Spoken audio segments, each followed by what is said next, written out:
दोस्तों जय श्री कृष्ण। अभिमन्यु वध अधर्म की पराकाष्ठा।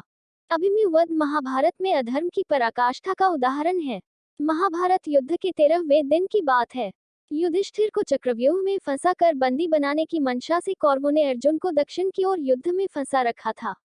युद्ध के नियम के अनुसार यदि कोई योद्धा किसी योद्धा से युद्ध करते समय बीच में युद्ध छोड़कर भाग जाता है तो उसे हारा हुआ माना जाएगा। इस कारण से अर्जुन दक्षिण की ओर ही युद्ध कर रहे थे। समय की गंभीरता को समझते हुए द्रोणाचार्य द्वारा चक्रव्यूह की रचना की गई। यह चक्रव्यूह पांडव सेना की अत्यधिक क्षति तथा युधिष्ठिर को बंदी बनाने हेतु आगे बढ़ रहा था। चक्रव्यूह का दूसरा नाम पद्मव्यूह है। इसको भेदना अति गोपनीय है।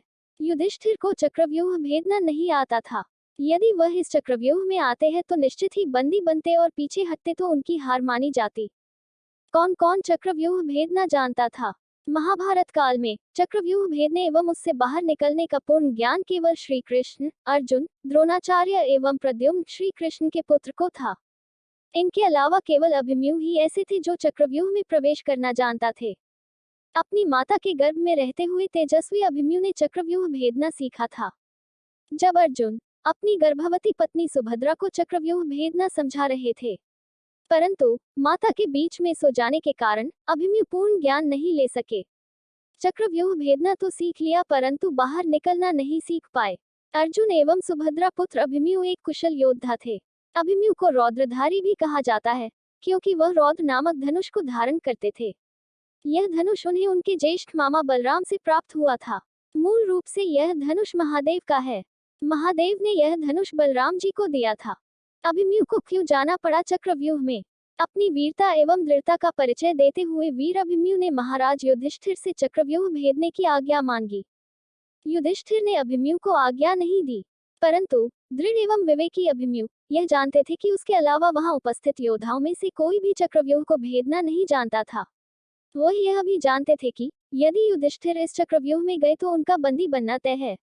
साथ ही धर्म युद्ध यहीं पर समाप्त हो जाएगा। धर्म की हार होगी और अधर्म की जीत हो जाएगी। कौरवों की कुटिलता एवं समय की गंभीरता को समझते हुए अभिमन्यु ने आप ही चक्रव्यूह में जाने का निर्णय लिया। उसके निर्णय के आगे युधिष्ठिर भी हार गए। अभिमन्यु ने चक्रव्यूह में क्या किया? जब अभिमन्यु व्यूह में घुसे, जयद्रथ ने व्यूह का द्वार बंद कर दिया। वहीं युधिष्ठिर, भीम, नकुल, सहदेव अपने ससुर द्रुपद के साथ चक्रव्यूह में घुसने का प्रयास करते रह गए, परंतु व्यर्थ। व्यूह के बाहर उन्हें जयद्रथ जैसे कौरव पक्ष के योद्धाओं से युद्ध भी करना पड़ रहा था।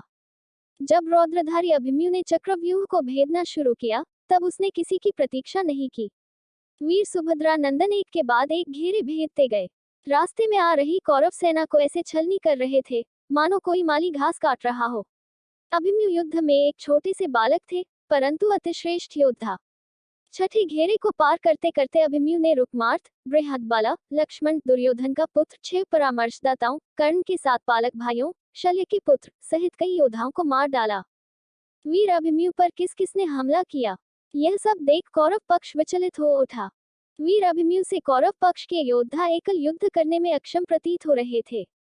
दुर्योधन पुत्र हानि से क्रोधित किसी भी मूल्य पर अभिमन्यु की मृत्यु चाहता था। उसने द्रोणाचार्य से अभिमन्यु पर मिलकर हमला करने का आदेश दिया। महाभारत के युद्ध में जो पक्ष अधर्म का प्रतीक था, उसने अपना परिचय देते हुए अधर्म की पराकाष्ठा दिखलाए। युद्ध के नियमों को तोड़ते हुए वीर योद्धा अभिमन्यु को बहुत सारे योद्धाओं ने मिलकर क्षति पहुंचाई। वीर बालक अभिमन्यु पर द्रोणाचार्य, दुशासन, अश्वत्थामा, कर्ण, शकुनि, दुर्योधन, कृपाचार्य, कृतवर्मा, वृषभसेन और द्रुमसेना द्वारा हमला किया गया था। सारे योद्धा मिलकर इतनी वेग से अभिमन्यु के रथ पर हमला कर रहे थे कि अभिमन्यु का रथ टूट गया, परंतु अभिमन्यु ने हार नहीं मानी। अधर्मियों के अधर्म की पराकाष्ठा। वह धरती पर खड़े होकर भी युद्ध करते रहे। उसकी ढाल मार के गिरा दी गई। तब उन्होंने रथ का पहिया हाथ में उठाकर उसे ढाल बनाकर युद्ध किया।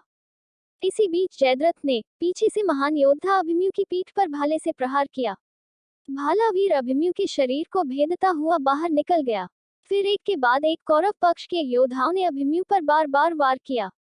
सुभद्रा नंदन अभिमन्यु वीरगति को प्राप्त हो गए। साथ ही उन पर वार करने वाले कौरव पक्ष के सभी योद्धा निम्न प्रतीत हुए।